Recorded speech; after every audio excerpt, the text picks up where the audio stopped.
जिस लड़की को मैं बचपन से तंग करता आया था वही इस दुनिया की मेन हीरोइन निकली, और वो भी मेरी जान बचाने के लिए। वैसे उससे बचने के चक्कर में मैंने अलग यूनिवर्सिटी में एडमिशन लिया था, लेकिन मुझे क्या पता था कि नए स्टूडेंट्स की वेलकम सेरेमोनी में वो फिर से मिल जाएगी। आंखों में आंसू लेकर उसने मेरा हाथ पकड़ते हुए कहा, तुम मुझे अवॉइड क्यों कर रहे हो? मैं एक रोमांटिक नॉवल में रीइंकारनेट हुआ था, लेकिन मेरी बैड लक देखो, मैं यहाँ सेकंड विलन बना था। इस बॉडी का ओरिजिनल मालिक फैमिली का सबसे लाडला पोता था। एक दिन उसके दादाजी उसके लिए उसका फेवरेट केक लाए। वो उसे लेकर हीरोइन को चिढ़ाने गया, लेकिन लड़की ने गुस्से में पत्थर फेंक दिया जो सीधे उसके सिर पर लगा। आखिर में केक नीचे गिरकर पूरी तरह खराब हो गया। बस वहीं से लड़ाई शुरू हुई। ओरिजिनल मालिक ने मन ही मन बदला लेने की कसम खा ली। उसके बाद जब भी वो हीरोइन को देखता उसकी जिंदगी हेल बनाने की कोशिश करता। फिर हीरोइन गांव छोड़कर चली गई और सालों बाद दोनों यूनिवर्सिटी में दोबारा मिले। आगे चलकर ओरिजिनल मालिक ने हीरोइन को अपनी मेहनत से चमकते देखा और उसी से प्यार कर बैठा। उसने मेन हीरो और हीरोइन के रिश्ते को तोड़ने की कोशिश की। इतना ही नहीं, उसने हीरोइन के खिलाफ जाल बिछाए और सारा इल्जाम मेल प्रोटैगनिस्ट पर डाल दिया। लेकिन आखिरकार दोनों को सबूत मिल गए और उसे जेल में डाल दिया गया, और एंड में वो जेल में मारा गया। मैंने अपने माथे को छुआ। अभी अभी पत्थर लगने से वहां बड़ा सा सूजन निकल आया था। जब मैंने ऊपर देखा तो दूर खड़ी नांगोंग लीनो मुझे घूर रही थी। उसकी आंखों में ऐसा गुस्सा था जैसे कोई छोटा बीस्ट अभी हमला कर देगा। उसकी नजरों में सावधानी और दुश्मनी साफ दिख रही थी, लेकिन अब मेरे अंदर 22 साल के आदमी की सोल थी। सच कहूं तो मैं किसी छोटे बच्चे को परेशान नहीं कर सकता था। मैंने जमीन से केक उठाया, उस हिस्से की क्रीम हटाई जिस पर धूल लग गई थी, और उसे 1 मीटर ऊंची दीवार पर रख दिया। ओए, मैंने आवाज लगाई। मैंने उंगली से केक की तरफ इशारा किया और बिना कुछ बोले घर के अंदर चला गया। फिर मैं खिड़की के पीछे छिपकर उसका रिएक्शन देखने लगा। उम्मीद थी कि कम से कम इस छोटे से फेवर को याद रखेगी ताकि फ्यूचर में मुझसे पंगा न ले। स्पष्ट था कि नंगोंग लीनो ने इसकी उम्मीद नहीं की थी। उसकी खतरनाक आंखें कुछ पल के लिए फ्रीज हो गईं। फिर छोटे जंगली जानवर की तरह वो दौड़ी, केक उठाया और भाग गई। कुछ ही सेकंड में उसकी परछाई रास्ते के आखिर में गायब हो गई। उसके बाद नंगोंग लीनो हमेशा मेरे घर के बाहर मंडराने लगी। हर बार मैं जल्दी से खाना एक बड़े कटोरे में रखकर दीवार पर छोड़ देता। मैं कभी उससे बात नहीं करता था, बस चीजें रखता, पलटता और अंदर चला जाता। दादी ने कहा, तूने उस लड़की को दौड़ाकर भगाना क्यों बंद कर दिया? मैंने गर्दन खुजलाते हुए बहाना बनाया, अरे दूसरों के साथ अच्छा रहना चाहिए। और दादी, आप ही तो कहती थी कि उसका बाप शराबी है, उसकी केयर नहीं करता, और उसकी माँ उसे छोड़कर चली गई। बेचारी है ना। दादी ने प्यार से मेरे सिर पर हाथ फेरा। वो बार बार कहती रही कि मैं बड़ा और समझदार हो गया हूं, लेकिन सच्चाई मुझे पता थी। मैं सिर्फ उसका फेवर जीतना चाहता था ताकि फ्यूचर में जब वो चमकने लगे तो मुझे पूरी तरह भूल जाए। लेकिन मेरी ये अच्छाई किसी काम नहीं आई। जो कटोरा मैं दीवार पर छोड़ता था, पहला गायब हो गया, दूसरा नाली में टूटा मिला, तीसरा सीधे मेरे आंगन में फेंका गया टुकड़ों में। मेरा पारा चढ़ गया। मैंने फिर एक कटोरा दीवार पर रखा और साथ में हरे रैपर वाली फ्रूट कैंडी भी रख दी। फिर 1 मीटर लंबी बैम्बू स्टिक उठाई और पेड़ों के पीछे छिप गया। मैंने सोच लिया था कि जैसे ही वो आएगी उसे अच्छी तरह सबक सिखाऊंगा। आखिर मेरे घर के कटोरे पेड़ों पर तो उगते नहीं थे। इंतजार करते करते मच्छरों ने कई बार काट लिया। तभी मैंने नंगोंग लीनो को अपनी तरफ लंगड़ाते हुए आते देखा। उसका पूरा शरीर गंदगी से भरा था, लेकिन वो मिट्टी भी उसके माथे के खून वाले निशान को नहीं छिपा पा रही थी। उसकी बाह पर भी अलग अलग गहराई वाले कई स्क्रैचेस थे। जैसे ही उसने कैंडी देखी, उसका छोटा सा शरीर अचानक स्टिफ हो गया। उसके चेहरे पर शोक और कंफ्यूजन साफ दिख रहा था। वो काफी देर तक वहीं खड़ी रही, फिर धीरे धीरे हाथ बढ़ाया। उसने कैंडी को ऐसे छुआ जैसे वो कोई अनमोल ट्रेजर हो। मेरे सीने में अचानक अजीब सा दर्द उठा। उसी पल मेरा उसे डांटने का मन खत्म हो गया। मैं पेड़ के पीछे से बाहर निकला। वो डर के मारे सिर से पैर तक कांप उठी। उसकी सुनहरी आंखें बड़ी हो गईं, बिल्कुल डरे हुए पप्पी जैसी। दोबारा मेरा कटोरा मत फेंकना। खाना खत्म होने के बाद उसे वापस वहीं रख देना, समझी? मैं बैम्बू स्टिक घसीटते हुए उसके पास से गुजरा, फिर जेब से बची हुई दूसरी कैंडी निकाली और उसकी तरफ बढ़ा दी। वो काफी देर तक मेरी हथेली में रखी कैंडी को घूरती रही, फिर थोड़ा झुककर मुड़ी और भाग गई। उसके नंगे पैर पत्थरों से भरे रास्ते पर पड़ रहे थे, लेकिन जैसे उसे दर्द महसूस ही नहीं हो रहा था। उसकी डगमगाती परछाई जल्दी ही गायब हो गई। रात के खाने के दौरान दादाजी वापस आए और बोले कि नंगोंग लीनो को उसके बाप ने दोपहर में फिर पीटा है। सुना है कल रात उसने पानी गर्म नहीं किया था। उस हरामी ने फिर उसकी बुरी तरह धुनाई कर दी। मेरे हाथ में पकड़ी चॉपस्टिक रुक गई। उसके घाव याद आते ही खाना गले में अटक गया। घर के कटोरों को बचाने के लिए मैंने उसे खाना छोटे एल्यूमिनियम कंटेनर में देना शुरू कर दिया। जब भी वो नजर नहीं आती, मैं चॉपस्टिक से कंटेनर के किनारे पर टक टक करता। कुछ देर बाद वो दूर से सिर निकालकर मुझे देखने लगती। गाइस, आईपीएल 2026 शुरू हो गया है। मैं सारे मैचेस इस ऐप पर देख रहा हूं, जहां लाइव अपडेट्स के साथ साथ स्पोर्ट्स नॉलेज से अर्न भी कर सकते हो। इस आईपीएल पर कैश प्राइजेस और एप्पल गैजेट्स के क्रेजी गिवअवेज भी चल रहे हैं। परफेक्ट चांस फोन अपग्रेड का, और नए प्लेयर्स को पहले 4 डिपॉजिट्स पर 70,000 रुपए तक बोनस मिल सकता है। बस प्रोमो कोड एरो100 यूज करना, लिंक नीचे कमेंट्स में है, जाओ चेक करो। उसकी गोल काली आंखें उसके गंदे चेहरे पर अलग ही चमकती थीं। उनमें सावधानी और डिस्ट्रस्ट छिपा रहता, लेकिन साथ ही हल्की सी उम्मीद भी। मैं हमेशा उसके कंटेनर में एक्स्ट्रा मिल्क कैंडी रख देता। मेरे पेरेंट्स शहर में छोटा बिजनेस चलाते हैं, मैं गांव में अपने दादा दादी के साथ रहता हूँ। प्राइमरी स्कूल खत्म होने के बाद मैं सिटी जाकर मिडिल स्कूल में पढ़ूंगा, और नानगोंग जो मुझसे 3 साल छोटी है, उसे भी सेमेस्टर गांव के स्कूल में फर्स्ट ग्रेड में एडमिशन लेने के लिए टीचर ने मना लिया था। देशभक्ति वाले त्योहारों की छुट्टियां पूरे 7 दिन चली, और मैंने उसे पूरे 7 दिन तक खाना खिलाया। शुरुआत में वो मेरा कंटेनर फेंक देती थी, फिर बाद में कंटेनर और चॉपस्टिक्स वापस आंगन में उछालने लगी। और अब हाल ये था कि वो कंटेनर और चॉपस्टिक्स को इतना साफ करके लौटाती थी कि चमकने लगते थे। फिर उन्हें मेरे घर की दीवार पर उसी जगह रख देती थी। लेकिन उसकी ये अच्छी आदत ज्यादा दिन नहीं चली। ब्रेकफास्ट स्टॉल वाली आंटी ने अभी मुझे बंद दिया ही था कि नंगोंग लिनो ने उसे झपटकर छीन लिया और ऐसे भागी जैसे पीछे भूत पड़ा हो, कुछ ही सेकंड में गायब।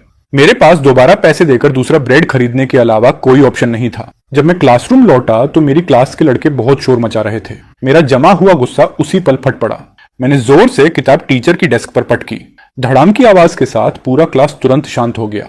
गुस्से भरे चेहरे के साथ मैंने उन लड़कों को अच्छी तरह डांटा जो रिसेस में मस्ती कर रहे थे। दूसरे पीरियड के बाद एक्सरसाइजेस करवाने की जिम्मेदारी मेरी थी। स्टेज से नीचे देखते हुए मेरी नजर फर्स्ट ईयर सेक्शन की लेफ्ट साइड में खड़ी नंगोंग लिनो पर पड़ी।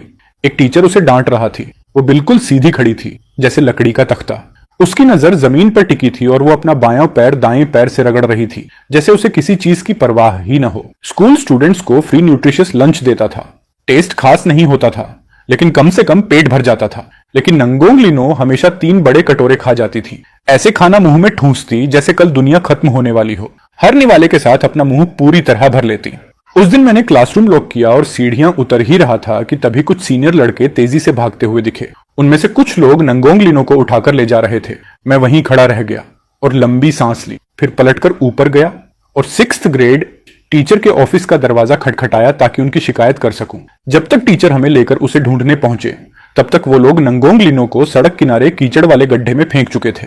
वो सिर से पैर तक मिट्टी में सनी हुई थी, बस उसकी आंखें दिख रही थीं, इतनी ठंडी कि खून जमा दे।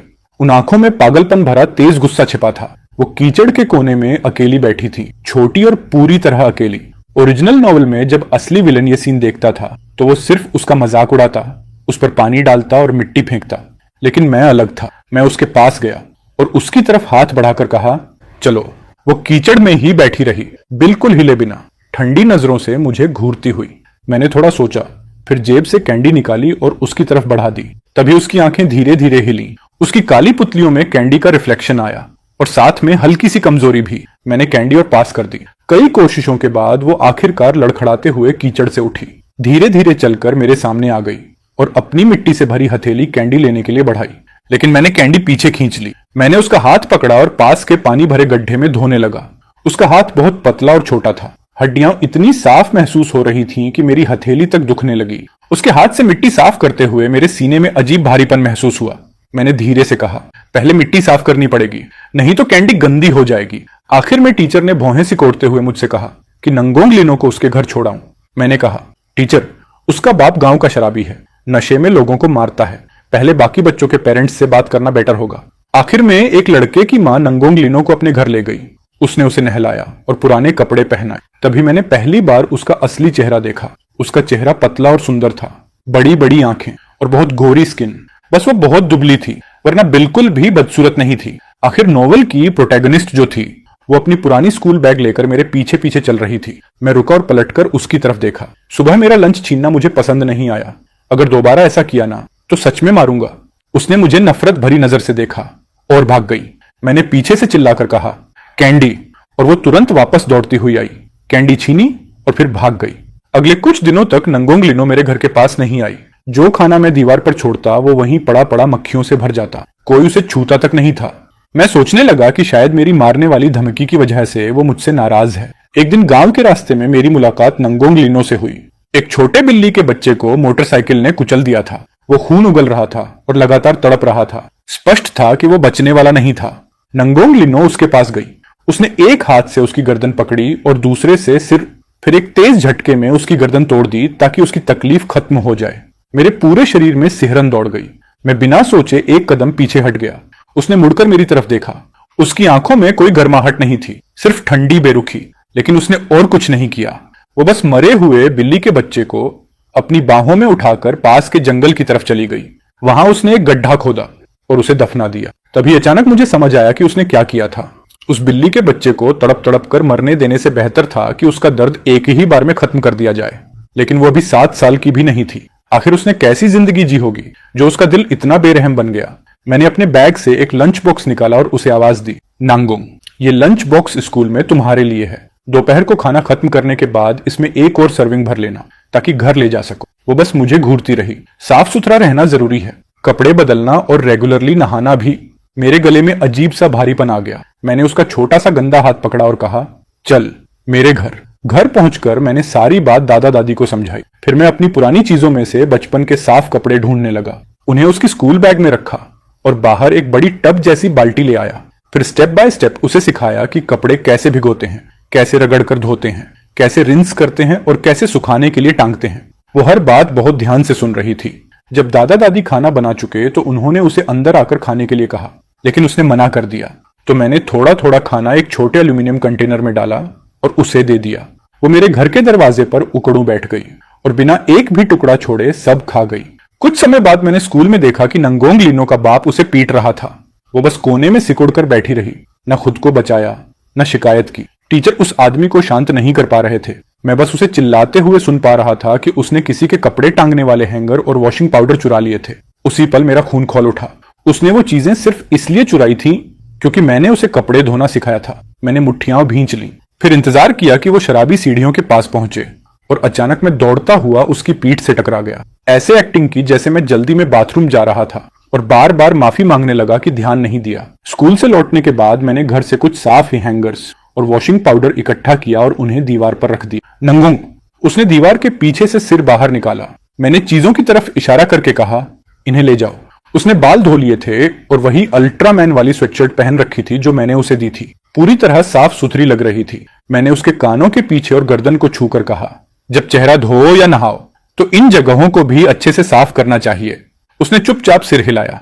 मैंने उसे एक कैंडी दी और थोड़ा नरम होकर पूछा, शरीर में बहुत दर्द हो रहा है? उसने सिर झुकाकर ना में सिर हिलाया, लेकिन फिर भी सीधी खड़ी रही।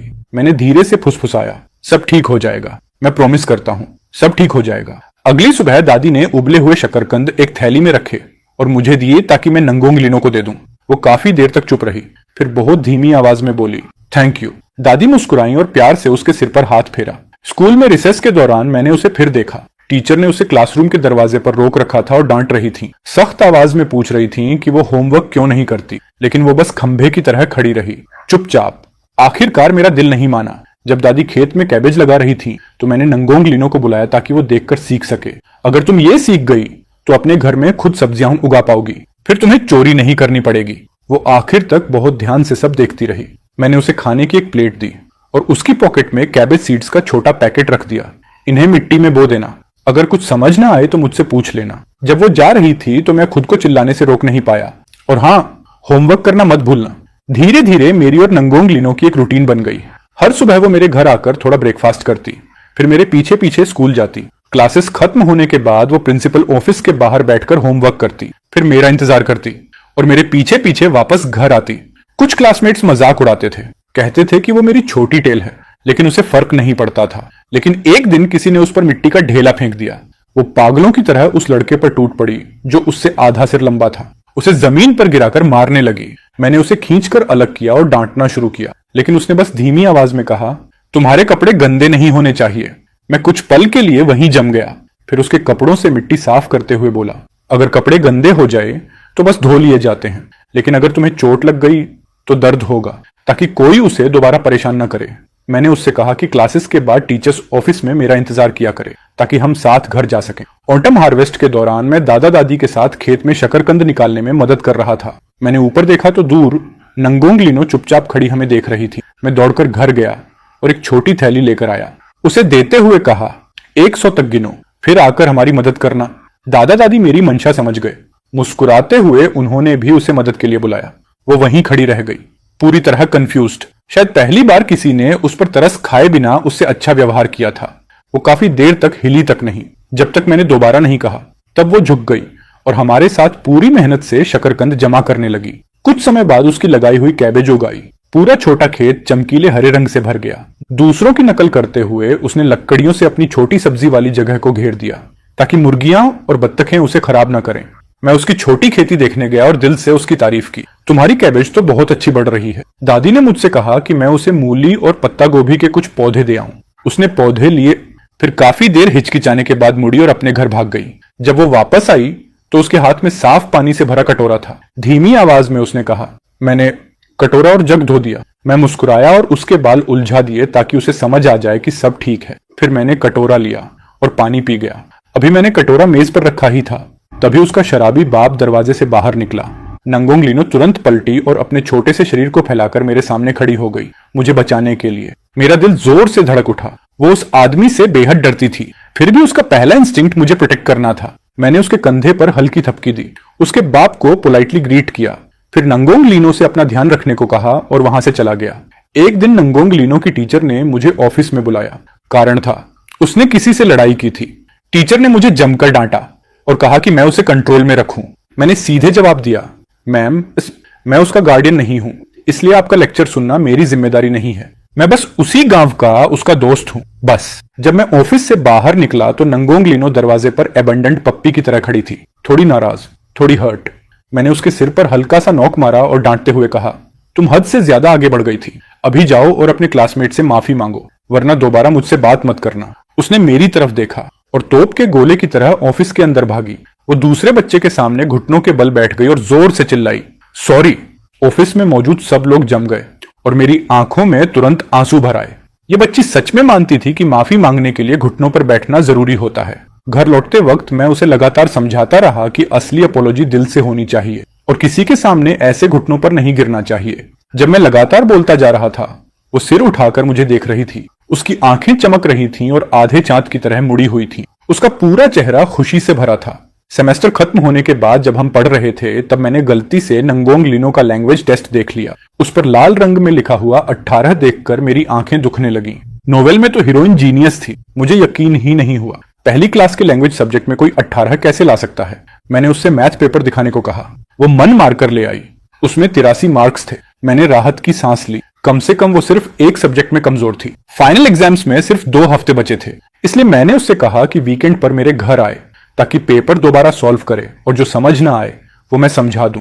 मुझे लगा था कि ये मुश्किल जरूर होगा लेकिन मैनेजेबल रहेगा, लेकिन असलियत में ये सूरज को हाथ से ढकने जैसा था। उसे ये भी समझ नहीं आता था, वो भी नहीं। मैंने एक सिंपल याद करने वाला सवाल लाख बार समझाया, फिर भी वो गलत कर देती। मैं इतना फ्रस्ट्रेट हो गया कि 2 दिन तक उसे पढ़ने आने ही नहीं दिया। ऐसा लग रहा था जैसे मुझे नर्व्स शांत करने की मेडिसिन चाहिए। जब फाइनल रिजल्ट्स आए तो मेरे मार्क्स बहुत अच्छे थे और नंगोंग लीनो के लैंग्वेज में 45 और मैथ में 85 आए। उसने काफी इंप्रूवमेंट की थी, इसलिए दिल पर पत्थर रखकर मैंने उसे पढ़ाने की रेस्पॉन्सिबिलिटी जारी रखी। विंटर वेकेशन में वो बहुत तेजी से सीखने लगी। बस लैंग्वेज सब्जेक्ट में कभी कभी अटक जाती थी, बाकी सब पहली बार में समझ जाती। मेरे पेरेंट्स मुझे नए साल पर शहर ले जाने वापस आए। वहां से मैं उसके लिए exercise notebooks, hand writing books और रेफरेंस बुक्स लाया।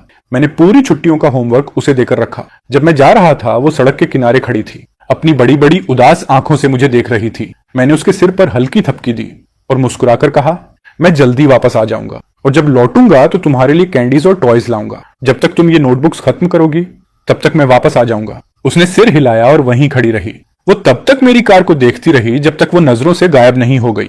एक कदम भी नहीं हिली। न्यू ईयर से पहले मैं पेरेंट्स के साथ गांव वापस लौटा और नांगोंग लीनो के लिए फायरवर्क्स, एक स्पिनिंग टॉप और नए शूज लाया।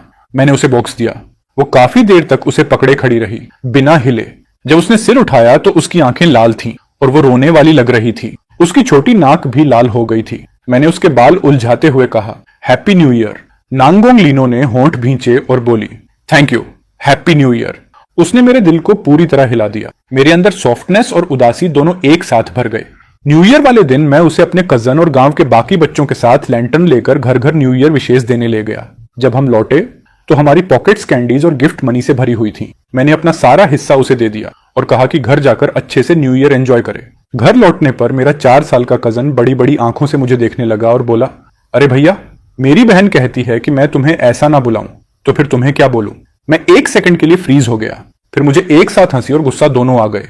ये छोटी शैतान, मैं मन ही मन बड़बड़ाया। नए साल पर भी झगड़ा ढूंढ रही है। समय उड़ता चला गया। नंगोंग लीनो ने कभी नए शूज पहनने की हिम्मत नहीं की, लेकिन उसमें जबरदस्त बदलाव आ गया था। उसके ग्रेड्स आसमान छूने लगे। फाइनल एग्जाम्स में उसने सारे सब्जेक्ट्स में फुल मार्क्स लिए और सेकंड ग्रेड में पहुंचते ही क्लास मॉनिटर बन गई। उसके कपड़े पुराने जरूर थे, लेकिन हमेशा बिल्कुल साफ रहते थे। जब वो थर्ड ग्रेड में थी, उसकी टीचर एक दिन मुझसे मिली। उन्होंने बताया कि नंगोंग लीनो ने फ्रेंड नाम की एक ऐसे लिखी थी और वो पूरी ऐसे मेरे बारे में थी। टीचर ने कहा कि उसे पढ़कर कई टीचर्स रो पड़े थे, लेकिन नांगोंग लीनो ने उसे क्लास में एग्जाम्पल की तरह इस्तेमाल नहीं करने दिया, क्योंकि उसे डर था कि कोई और मुझे उसका भाई बनाकर उससे छीन ना ले। मैं हमेशा सोचता था कि जैसे ही उसकी असली माँ उसे लेने आएगी, सब ठीक हो जाएगा। चंद्र कैलेंडर के आखिरी महीने की 28वीं रात उसने नांगोंग लीनो के हाथ बांधे और उसे बीम से लटकाकर पीटा। जब तक पड़ोसी पहुंचे, वो बेहोश हो चुकी थी। उसे तुरंत हॉस्पिटल ले जाया गया। उसकी 2 पसलियां टूट चुकी थीं, पिंडली में फ्रैक्चर था, दोनों हाथ डिसलोकेट हो चुके थे और अंदरूनी ब्लीडिंग भी हल्की थी। चाइनीज न्यू ईयर की रात मैं उसे हॉस्पिटल में देखने गया। वो हॉस्पिटल बेड पर बैठी थी, सुन्न खोई हुई, जैसे उसकी आत्मा कहीं और हो। लेकिन जैसे ही उसने मुझे देखा, उसकी आंखों में धीरे धीरे थोड़ी चमक वापस आ गई। मैं उसके पास गया, सावधानी से उसे गले लगाया और धीरे से दिलासा देते हुए कहा, शांत रहो, सब ठीक हो जाएगा। क्योंकि वो न्यू ईयर पर हॉस्पिटल से बाहर नहीं जा सकती थी, इसलिए मैंने उसके लिए नए कपड़े और नए शूज खरीदे। स्नैक्स और लकी मनी भी लाकर उसके बेड के पास रख दिए। उसने बिना किसी एक्सप्रेशन के मुझे देखा और बस इतना कहा, थैंक यू। कुछ ही समय बाद नंगोंग लीनो की बायोलॉजिकल मदर हॉस्पिटल आई और उसे अपने साथ ले गई। मैं हॉस्पिटल के बाहर खड़ा उनकी कार को दूर जाते हुए देखता रहा। मेरे दिल में राहत भी थी और एक खालीपन भी। नंगोंग लीनो, उम्मीद करता हूं अगली बार जब हम मिले, तब तक तुम्हें खुशी मिल चुकी हो। पलक झपकते ही 10 साल गुजर गए। मैं कुनान यूनिवर्सिटी में दाखिल हो गया और थर्ड ईयर स्टूडेंट बन गया। वेलकम सेरेमनी वाले दिन धूप जानलेवा थी। मैं और मेरी रूममेट लाइन में खड़े खड़े इस हरामी गर्मी को कोस रहे थे। तभी स्टेज से एक जानी पहचानी आवाज सुनाई दी। अब नेशनल स्कॉलरशिप लेने के लिए स्टेज पर आएंगी नंगोंग लीनो। हेलो एवरीवन, मैं फर्स्ट ईयर रिप्रेजेंटेटिव नांगोंग लीनो हूं। मैं वहीं जम गया। मैंने झटके से स्टेज की तरफ देखा। धूप के नीचे सफेद ड्रेस पहने वो लड़की चमक रही थी। वो वही नंगोंग लीनो थी जिसे मैंने 10 साल पहले छोड़ा था। लेकिन ओरिजिनल नॉवेल की कहानी के हिसाब से उसे हिंगबे यूनिवर्सिटी में मेन प्रोटैगनिस्ट के साथ होना चाहिए था और वो मुझसे 3 साल छोटी थी, इसलिए उसे अभी हाई स्कूल में होना चाहिए था। मैंने कैंपस फोरम्स और रूममेट की बातें सुन सुनकर उसकी फोटोज और वीडियोस काउंटलेस बार देखी थी। वो पूरे यूनिवर्सिटी की सबसे फेमस गॉडेस बन चुकी थी, लेकिन लगता था वो अब मुझे पहचानती ही नहीं थी। एक दिन कैफेटेरिया में हमारी मुलाकात हुई। वो मेरी तरफ चली, लेकिन बिना देखे मेरे पास से निकल गई। एक पल के लिए भी नहीं रुकी। अचानक मुझे राहत महसूस हुई। ठीक है, ऐसे हम अजनबी बने रह सकते हैं और एक दूसरे की जिंदगी डिस्टर्ब नहीं करेंगे। ओरिजिनल नॉवेल के ट्रेजिक एंडिंग से बचने का यही सबसे अच्छा तरीका था। वेलकम नाइट पर मैं होस्ट था। जब मैं स्टेज से नीचे उतरा, तभी वो ऊपर जा रही थी परफॉर्म करने। हम दोनों ने सामने देखा, एक बार भी एक दूसरे की आंखों में नहीं देखा। उसकी पियानो परफॉर्मेंस और उसकी आवाज ने सबको शॉक कर दिया। एक ही रात में वो पूरे कैंपस में फेमस हो गई। मुझे लगा था कि हम हमेशा पैरेलल लाइंस की तरह रहेंगे, पास, लेकिन कभी ना मिलने वाले। लेकिन ज्यादा समय नहीं बीता कि हमारे डॉर्म की लीडर ने बॉयज डॉर्म के साथ मीटअप अरेंज कर दिया। जब हम बफेट रेस्टोरेंट पहुंचे, सबसे पहले मेरी नजर नंगोंग लीनो पर पड़ी, जो पहले से बैठी थी। मेरी रूममेट मुस्कुराते हुए बोली कि स्कूल गॉडेस को इनवाइट करने में उन्हें बहुत मेहनत लगी। मेरा दिल एक पल को रुक गया। हम अंदर गए। कई लड़कियों ने सिर उठाया। नंगोंग लीनो ने भी जल्दी से एक नजर डाली। उसकी नजर एक पल के लिए मुझ पर रुकी, फिर बिना कोई इमोशन दिखाए नीचे चली गई। मैंने राहत की सांस ली। लगता है उसने सच में मुझे नहीं पहचाना। परफेक्ट, अब कम से कम मैं शांति से खाना खा पाऊंगा। मेरा रूममेट सो तो अपना इंट्रोडक्शन दे रहा था और उसने मेरा नाम किंगी बताया। मैंने तुरंत नंगोंग लीनो की तरफ देखा। मुझे लगा था कि मेरा नाम सुनकर वो रिएक्ट करेगी, लेकिन वो पूरी तरह शांत रही, जैसे कुछ हुआ ही ना हो। मैं पूरी तरह रिलैक्स हो गया और सामने बैठी लड़की को मुस्कुराकर ग्रीट किया। उसी वक्त धड़ाम, नंगोंग लीनो के सामने रखा ग्लास गिर गया और पानी पूरी टेबल पर फैल गया। उसके पास बैठा लड़का जल्दी जल्दी टेबल साफ करने लगा, लेकिन नंगोंग लीनो की नजरें सीधी मेरी आंखों में आकर टिक गईं। मैंने पोलाइटली सिर हिलाया और नजरें हटा ली। इंसिडेंट खत्म होने के बाद हम सबने इंट्रोडक्शंस दिए, हाथ मिलाया और खाना शुरू किया। थोड़ी देर बाद मैं वॉशरूम गया। जब वापस आया तो देखा कि मेरे सामने वाली सीट पर अब नंगोंग लीनो बैठी थी। मैं 1 सेकंड के लिए फ्रीज हो गया, फिर मैंने अपने रूममेट्स को आंख मारते और इशारे करते देखा। तुरंत समझ गया ये सब उन्हीं की करतूत थी। मैंने नंगोंग लीनो की तरफ देखा। वो सिर झुकाकर खाना खा रही थी। उसकी लंबी आई लैशेज हल्के हल्के कांप रही थी। उसके आसपास एक शांत और नरम सा ओरा था। मैंने भी सिर झुकाकर खाना खाना शुरू कर दिया और उससे एक शब्द तक नहीं बोला।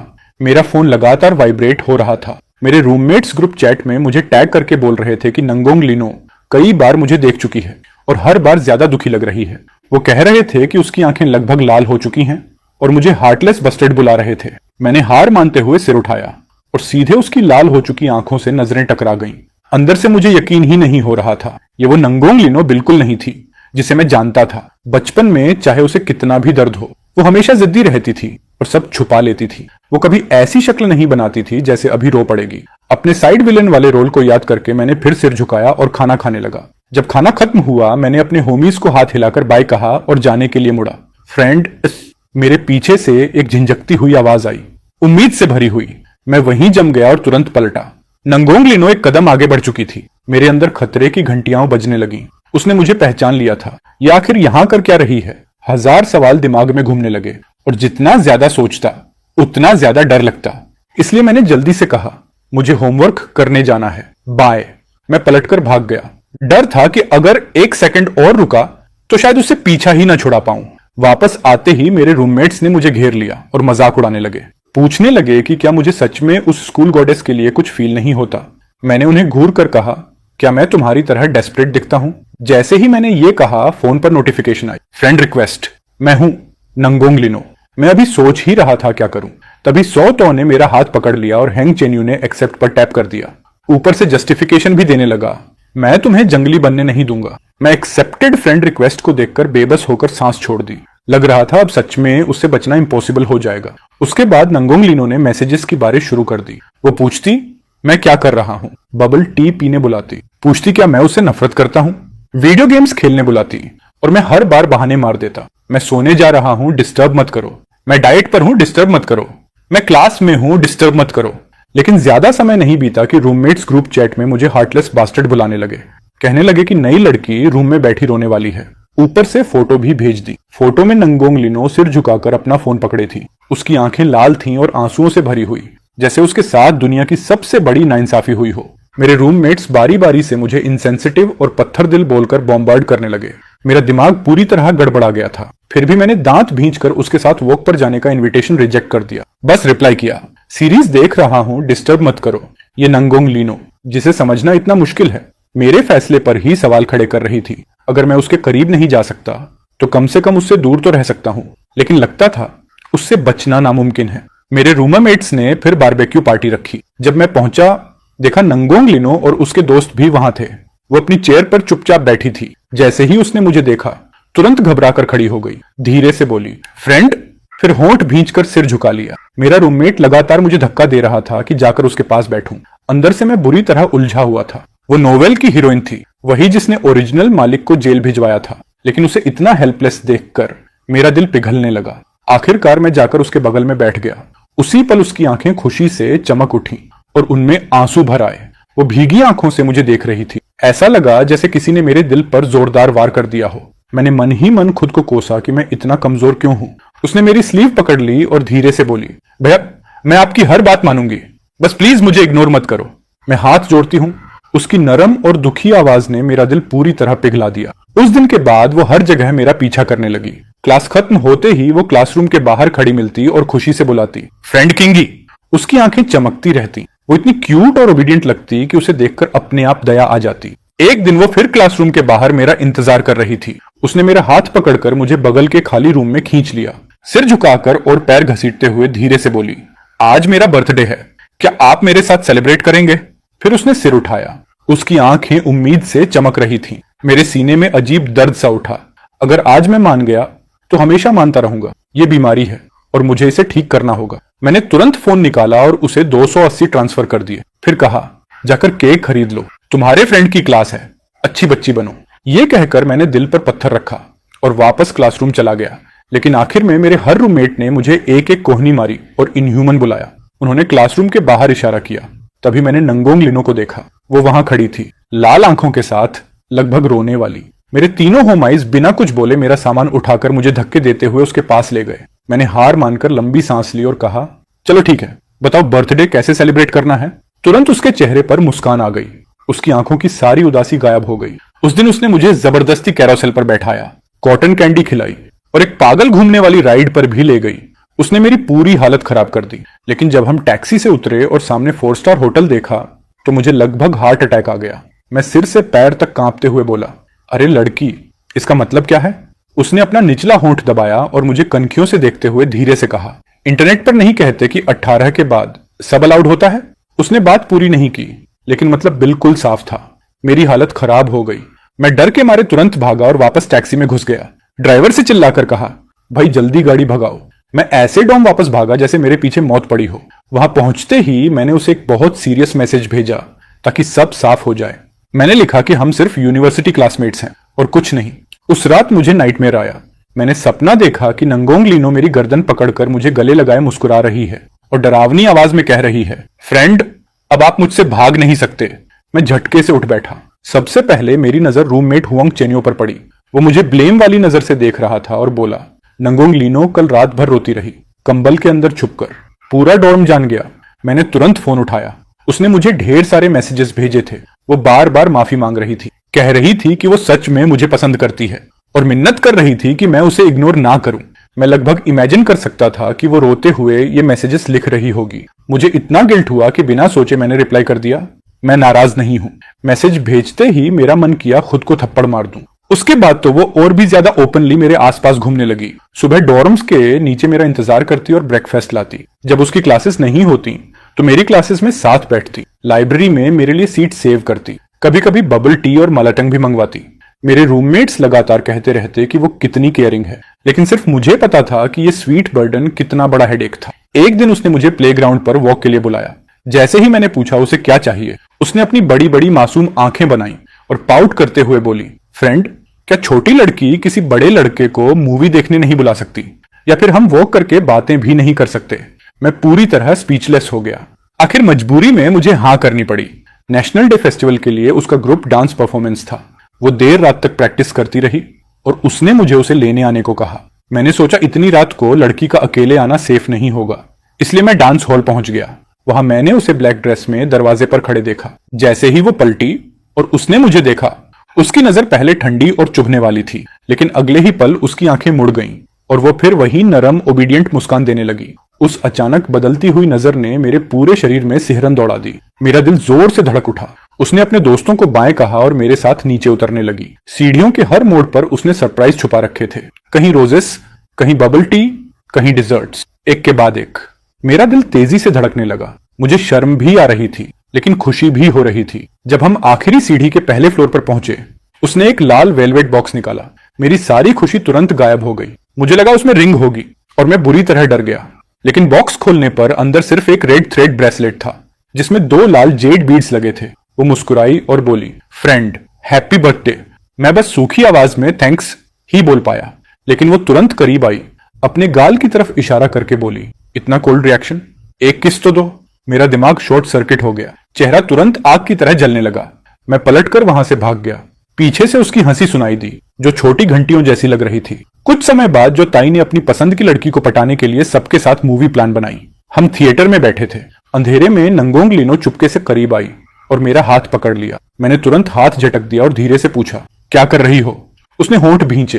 अंधेरे में उसकी आंखें अजीब तरह चमक रही थीं। फिर नम नजरों से बोली, फ्रेंड, आप मुझे अपनी गर्लफ्रेंड कब बनने देंगे। मैं इतना नर्वस हो गया कि बार बार लार निकलने लगा। मैंने कहा, तुम अभी बहुत छोटी हो, बस 18 साल की। अचानक वो मेरे कान के पास झुक गई। उसकी गर्म सांस मेरे कान को छू रही थी। फिर हंसते हुए फुसफुसाई, मैं इतनी भी छोटी नहीं हूं। मैं उछलकर खड़ा हो गया और सारी पॉपकॉर्न नीचे गिरा दी। फिर जल्दी से बगल वाली खाली सीट पर जाकर बैठ गया। दिल ऐसा धड़क रहा था जैसे सीने से बाहर निकल आएगा। थोड़ी देर बाद वो फिर मेरे पास आई और नीचे झुककर गिरी हुई पॉपकॉर्न उठाने लगी। उसने अपनी स्कर्ट में ढेर सारी पॉपकॉर्न जमा कर ली। मैं उसे देखता रह गया। अचानक मुझे वो दिन याद आ गया जब बचपन में मैं उसे चाइनीज न्यू ईयर पर साथ लेकर जाता था। वो भी ऐसे ही मेरे कपड़े पकड़ लेती थी और मेरे दिए हुए कैंडीज संभाल कर अपनी सफेद दांतों वाली मुस्कान देती थी। मेरा दिल नरम पड़ गया। मैं भी नीचे झुककर उसकी मदद करने लगा। उसने सिर उठाया। उसकी आंखें आधे चांद की तरह मुड़ गईं और वो मुस्कुराकर बोली, भैया, आप बहुत अच्छे हो। डॉर्म वापस लौटने पर मैंने देखा कि मेरी बैग में वही रेड वेलवेट बॉक्स रखा था और उसके अंदर एक नोट जो लॉन्गिंग से भरा हुआ था। मेरे सिर तक गर्मी चढ़ गई, चेहरा पूरा लाल हो गया और दिल पागलों की तरह धड़कने लगा। कुछ समय बाद वो फिर मेरे साथ क्लास में आई। मेरी टेक्स्ट बुक के पन्नों के बीच उसे एक लव लेटर मिला। सफेद एनवेलोप पर लाल दिल बना हुआ था और उस पर किंगी नाम लिखा था। नंगोंग लीनो उस लेटर को अपनी उंगलियों के बीच पकड़े खड़ी थी। कांपती हुई आवाज और लाल आंखों के साथ उसने मुझे देखा और पूछा, फ्रेंड ये क्या है? मैंने सच बता दिया, लव लेटर। तभी आगे वाली रो का एक लड़का बोला, ये नौवीं है, फैकल्टी ऑफ लिटरेचर वाली टैलेंटेड लड़की की तरफ से। उसने मेरी तरफ देखा, उसकी आवाज और भी धीमी हो गई। फ्रेंड क्या आपने सब पढ़ी? हेंगचेंग यू फिर बीच में बोल पड़ा, इन्होंने सिर्फ पढ़ी ही नहीं, सबका रिप्लाई भी दिया। वो हल्का सा हंसी, लेकिन उस हंसी में दर्द भरा हुआ था। उसकी आंखें पूरी तरह आंसुओं से भर चुकी थीं। अचानक वो खड़ी हुई और क्लासरूम से बाहर चली गई। अगले कई दिनों तक नांगोंग लिनो ने ना तो मुझसे कांटेक्ट किया, ना ही मेरे आसपास मंडराई। लेकिन उसकी ये अचानक शांति मुझे उल्टा अजीब लगने लगी। ऐसा महसूस हो रहा था जैसे कुछ मिसिंग हो। मेरे रूममेट्स मुझे गालियां देते रहते, कहते मैं ऐसा बास्टर्ड हूं जिसे टॉक्सिक बिहेवियर पसंद है। वो बोलते कि जाकर उसे मना लूं, लेकिन मैं नहीं गया। नेशनल डे सेलिब्रेशन की आर्टिस्टिक परफॉर्मेंस वाले दिन पता नहीं क्यों मैंने वो लाल धागे वाला ब्रेसलेट पहन लिया। स्टेज के नीचे लोगों का समंदर था, मुझे पता था वो मुझे देख नहीं सकती, फिर भी मैंने वो ब्रेसलेट पहना। जब मैंने उसे स्टेज पर इतनी चमक के साथ परफॉर्म करते देखा तो अचानक मेरे अंदर अजीब सी जेलसी भर गई। परफॉर्मेंस खत्म होते ही मैं सीधा बैक स्टेज भागा। जैसे ही वो ड्रेसिंग रूम में घुसने वाली थी, मैंने उसके सिर पर कोट डाल दिया और उसे छोटे से चेंजिंग रूम में धकेल दिया। मैंने कहा, पहले कपड़े बदल लो। लेकिन मैं कुछ और बोल पाता उससे पहले बैक स्टेज मैनेजर ने मुझे बाहर निकाल दिया। मैंने उसे मैसेज किया कि मैं उसके लिए मिल्क टी लेने जा रहा हूं और वो मेरा इंतजार करे। लेकिन जब मैं ड्रिंक लेकर वापस आया तो मैंने उसे एक दूसरे लड़के के साथ खड़े देखा।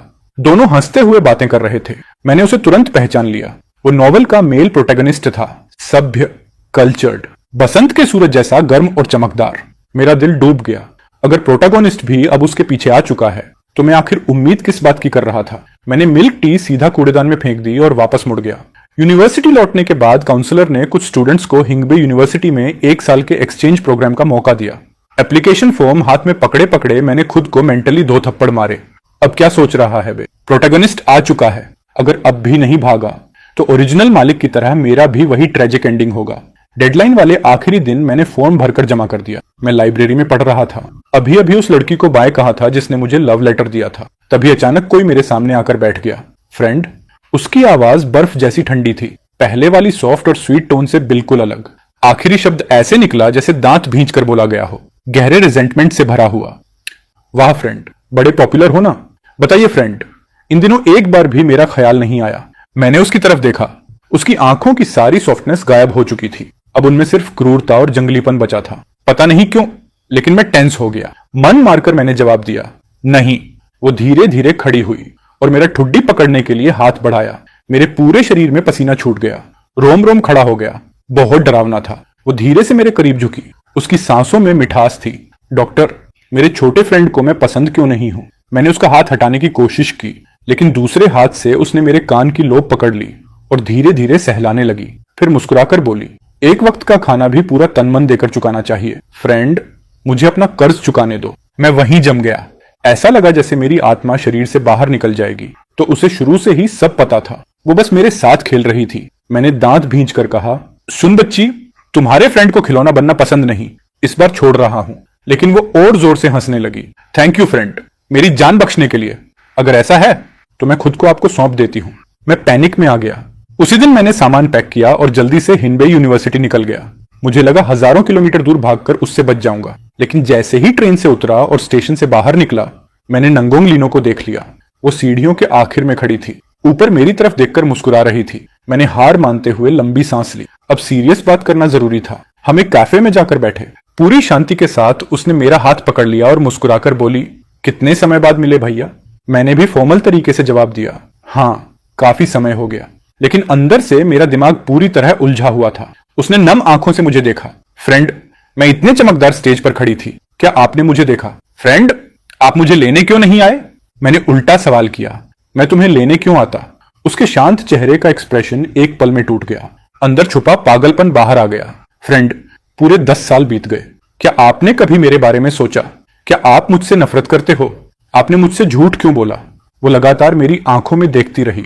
उसकी नजर बेहद तीखी थी। फिर अचानक वो मुस्कुराई। फ्रेंड, मैंने फर्स्ट ईयर से सीधे third year high school jump किया, सिर्फ जिनपेई आने के लिए, लेकिन आप वहां नहीं थे, तो मैंने दोबारा एग्जाम दिया और कुनान चली गई। अपने फ्रेंड का पीछा करना बहुत मुश्किल था। मैं पूरी तरह स्टंड रह गया। ये जानकारी बहुत ज्यादा थी, मुझे समझ ही नहीं आया क्या रिएक्शन दूं। मैंने बस पूछा, तुम आखिर चाहती क्या हो? वो मुस्कुराई, कुछ नहीं, मैं बस अपने फ्रेंड का खाना चुकाना चाहती हूँ। एहसान चुकाना? मासूम बनकर मेरे साथ खेलना, ऐसे चुकाती हो तुम मेरा एहसान? उसका चेहरा तुरंत अंधेरा पड़ गया। मुझे दोबारा छोटे फ्रेंड मत बुलाना, मैं तुम्हारा फ्रेंड नहीं हूं, मैं कोई तुम्हारा छोटा फ्रेंड नहीं हूं। इतना कहकर मैं उठ गया और उसे कैफे में अकेला छोड़कर चला गया। लेकिन वो गई नहीं, वो मेरी यूनिवर्सिटी के गेट पर उकड़ू बैठी रही। जब तक मैं बाहर नहीं आता वो हिलने वाली नहीं थी। आसमान धीरे धीरे अंधेरा हो गया, फिर भारी बर्फबारी शुरू हो गई और टेम्परेचर तेजी से गिरने लगा। किसी ने सोशल मीडिया पर भी पोस्ट कर दिया कि एक लड़की इस कड़कड़ाती सर्दी में यूनिवर्सिटी गेट पर पूरी दोपहर किसी के इंतजार में बैठी है। हाँ, मेरा ये सॉफ्ट हार्ट एक दिन मेरी बर्बादी बनेगा। आखिरकार मैं खुद को रोक नहीं पाया और भागता हुआ बाहर निकला। नांगोंग लीनो, मैंने चिल्लाकर पुकारा। वो लगभग बर्फ का पुतला बन चुकी थी। उसने सिर उठाया। ठंड से उसका चेहरा लाल था, होंठ बैंगनी पड़ चुके थे, लेकिन फिर भी वो जीत वाली स्माइल दे रही थी। मुझे पता था इतने नरम दिल वाले भगवान मुझे इग्नोर नहीं कर सकते। जैसे ही वो खड़ी हुई, पूरा शरीर लड़खड़ाकर सीधे मेरी बाहों में गिर पड़ा। मैंने तुरंत उसे संभाला और उसका माथा छुआ। वो आग की तरह तप रहा था, उसे तेज बुखार था। मैं उसे हॉस्पिटल ले जाना चाहता था, लेकिन वो पूरी ताकत से मुझसे चिपक गई। मैं नहीं जाऊंगी, तुम मुझे हॉस्पिटल में छोड़कर चले जाओगे। मेरे पास कोई ऑप्शन नहीं बचा। मैंने ऑनलाइन एक होटल बुक किया और टैक्सी से उसे वहां ले गया। होटल की हीटिंग की वजह से उसका चेहरा और भी ज्यादा लाल दिख रहा था। मैं घुटनों के बल बैठा और उसके भीगे हुए शूज और सॉक्स उतारे। ठंड से उसके पैर बिल्कुल बर्फ जैसे सफेद पड़ गए थे। मैंने धीरे धीरे उन्हें रगड़ा जब तक वो गर्म होकर लाल नहीं हो गए। सुनो, क्या मैं तुम्हें फ्रेंड बुला सकती हूँ? उसकी आवाज बंद नाक जैसी भारी थी। वो शर्माते हुए मुझे देख रही थी। मैंने बिना सोचे सिर हिला दिया। जैसे ही मैं कोल्ड मेडिसिन खरीदने के लिए उठने लगा, वो अचानक मुझ पर झपट पड़ी। उसने दोनों हाथों से मेरा चेहरा पकड़ लिया और पागलों की तरह किस करने लगी। मेरा दिमाग पूरी तरह ब्लैंक हो गया। उसकी आंखें ऑब्सेसिव प्यार से भरी हुई थीं। फिर उसने एक एक शब्द साफ बोलते हुए कहा, निये किंगी, मुझे तुम पसंद हो। मैं पैनिक में आ गया, समझ नहीं आया क्या करूं। मैं हड़बड़ाकर उठा और बोला कि उसके लिए दवा लेने जा रहा हूं। उसने मेरी स्लीव पकड़ ली। लाल आंखों से मुझे देखते हुए पूछा, क्या तुम वापस आओगे? मैंने उसकी आंखों में देखा। ऐसा लगा जैसे फिर वही छोटी बच्ची मेरे सामने बैठी हो, जो धान के खेत में ठंडी और डेस्परेट आंखों से दुनिया को देखती थी। मैंने धीरे से कहा, हाँ, वापस आऊंगा। उसने धीरे धीरे मेरी स्लीव छोड़ दी। सिर पीछे टिकाकर वो मुस्कुराई, लेकिन उसकी आंखें अब भी ठंडी थीं। बेहतर होगा कि वापस आना। जब मैं दवाइयां लेकर लौटा, वो अब भी उसी जगह बैठी दरवाजे को देख रही थी। उसने धीमे से कहा, मैंने 1571 तक गिना। फ्रेंड, अगर तुमने मुझे फिर छोड़ दिया तो मैं सच में पागल हो जाऊंगी। मेरे दिल में दर्द सा उठा। मैं उसके पास गया और उसे गले लगा लिया। आखिरकार मैंने मान लिया। ओरिएंटेशन सेरेमनी में उसे पहली बार देखने के उसी पल से मेरे फीलिंग्स बदल चुके थे। बचपन में मुझे उस पर तरस आता था और उसे प्रोटेक्ट करना मेरी जिम्मेदारी लगता था, लेकिन अब मैं सच में उससे प्यार करने लगा था। और अगर ऐसा है तो फिर कोशिश क्यों ना करूं, उसके साथ ये रास्ता क्यों ना चलूं। मैंने पुनर्जन्म लिया। उस दिन जब मेरे पिता ने मुझे लात मारकर जमीन पर गिरा दिया था, मेरे घुटने छिल गए थे और माथा दीवार से टकराया था। चक्कर आने के बाद मुझे एहसास हुआ कि मैं फिर से 7 साल की उम्र में लौट आई हूँ। मैं उस समय में वापस आ गई थी जब सारी ट्रेजेडी अभी शुरू भी नहीं हुई थी। पिछली जिंदगी में पहला आधा हिस्सा मैंने अपने पिता के अब्यूज में बिताया और दूसरा आधा नी किंग्स की हैरेसमेंट में। वो मेरी चीजें छीन लेता था, दूसरों को मुझे तंग करने के लिए उकसाता था, और बड़े होने के बाद भी उसने मेरा पीछा नहीं छोड़ा। आखिर में मेरी मौत बहुत बुरी हुई, लेकिन इस जिंदगी में सब बदल गया। मैंने उसके सिर पर पत्थर मारा, लेकिन उसने पिछली जिंदगी की तरह मेरे सामने केक नहीं कुचला। उल्टा उसने केक उठाया, गंदी जगह साफ की और दीवार पर रखकर मुझे लेने का इशारा किया। वही केक जिसे खाने की इच्छा मुझे पिछली जिंदगी में हमेशा रही थी, लेकिन जिसका एक टुकड़ा भी मुझे कभी नहीं मिला। वो इतना मीठा था कि मेरी आंखों में आंसू आ गए। वो मेरे लिए खाने का बचा हुआ हिस्सा बचाकर रखता था, मुझे कैंडीज देता था। उस कैंडी को मैंने मेडिसिन बोतल में छुपाकर कई सालों तक अपने साथ रखा। वो बहुत अच्छा है। उसने मुझे स्वीट पोटेटोज दिए, एग्स दिए, वेजिटेबल्स उगाना सिखाया। उसने मुझे कपड़े धोना, पढ़ना, लिखना सिखाया। वैसे मैं जानबूझकर खराब मार्क्स लाती थी ताकि वो मुझे ट्यूशन पढ़ाए। मुझे उसकी परेशान और हताश शक्ल देखना अच्छा लगता था। किसी का मेरे लिए इतना कंसर्न दिखाना मैंने पहले कभी महसूस नहीं किया था। मैंने एक ऐसे लिखा था, मेरा फ्रेंड। मैंने उसमें उसके बारे में सब कुछ लिखा, टीचर उसे पूरी क्लास के सामने एग्जाम्पल की तरह पढ़ना चाहती थी, लेकिन मैं भागकर उनसे विनती करने लगी कि वो ऐसा ना करें। मुझे डर था, अगर बाकी लोगों को पता चल गया कि वो कितना अच्छा है तो कोई उसे मुझसे छीन लेगा। वो मेरा फ्रेंड है और सिर्फ मेरा ही हो सकता है। जब वो शहर से वापस आया तो मेरे लिए फायरवर्क्स, एक स्पिनिंग टॉप और नए शूज लाया। मैंने उन्हें पहनना भी नहीं चाहा, मैंने उन्हें तकिए के पास रख दिया। सोचा था न्यू ईयर की सुबह पहनूंगी, लेकिन जब मैं सुबह उठी तो मेरे पिता उन्हें चूल्हे में फेंक कर राख बना चुके थे। मेरा पिता पागल है, उसने मुझे मजबूर किया कि मैनी किंग्स को धोखे से घर बुलाऊं ताकि वो उसे जिंदा दफना सके। मैंने एक ईंट उठाई और सीधे अपने बाप के सिर पर दे मारी। मैं उसे मार डालना चाहती थी ताकि ये सब हमेशा के लिए खत्म हो जाए, लेकिन मैं बहुत छोटा थी। उसने मुझे लटका दिया और बेरहमी से पीटना शुरू कर दिया, और जब मैं बेहोश होने ही वाली थी तभी मैंने नी किंग्स को भागते हुए अंदर आते देखा। उसने स्पाइडरमैन वाली पैजामा पहन रखी थी, चेहरे पर डर और बेचैनी साफ दिख रही थी। उसने तुरंत अपनी पैजामा उतारकर मुझे ढक दी। उसी पल मुझे समझ आ गया, वो मेरी मुक्ति है, इस जिंदगी में मेरी इकलौती ऑब्सेशन। न्यू ईयर की रात से पहले वो हॉस्पिटल में मुझसे मिलने आया। वो मेरे लिए नए कपड़े, नए शूज और सेलिब्रेशन के पैसे लेकर आया था। मैंने उसके घर फोन किया, मैं चाहती थी कि वो मुझे लेने आए। उसने कहा था कि वीकेंड पर आएगा, लेकिन वो नहीं आया। जिस दिन मेरी माँ मुझे लेने आई उस दिन भी वो नहीं दिखा। तभी मुझे समझ आया, उसके लिए मैं बस एक बच्ची थी जिसे केयर की जरूरत थी। तो मैंने फैसला किया, मैं बड़ी बनूंगी, इतनी बड़ी कि उसके बराबर खड़ी हो सकूं। मैंने क्लासेस स्किप करके एडवांस स्टडी की, पागलों की तरह पढ़ाई की। हाई स्कूल के फर्स्ट ईयर में ही मैं हिंगबे यूनिवर्सिटी पहुंच गई, लेकिन वो वहां नहीं था। फिर मुझे पता चला कि वो कुनान में पढ़ने चला गया है, तो मैंने जानबूझकर 1 साल रिपीट किया सिर्फ कुनान जाने के लिए। आखिरकार मैंने उसे फिर से ढूंढ लिया। मैंने प्रिटेंड किया कि मैं उसे पहचानती नहीं और उसे मुझे अवॉइड करते देखती रही। वो बहुत फनी था, लेकिन उसी के साथ मेरा दिल भी टूट रहा था। मैं धीरे धीरे उसके करीब गई, बार बार उसकी आंखों में छुपी हुई चिंता को देखती रही। हर इंसान की जिंदगी में कुछ ऑब्सेशंस होती हैं, जैसे वो केक जो बचपन में तुम कभी खा नहीं पाए, या वो नए शूज जिन्हें तुम संभाल कर नहीं रख पाए, और फिर वो इंसान जो रोशनी बनकर तुम्हारे अंधेरे बचपन को उजाला दे दे।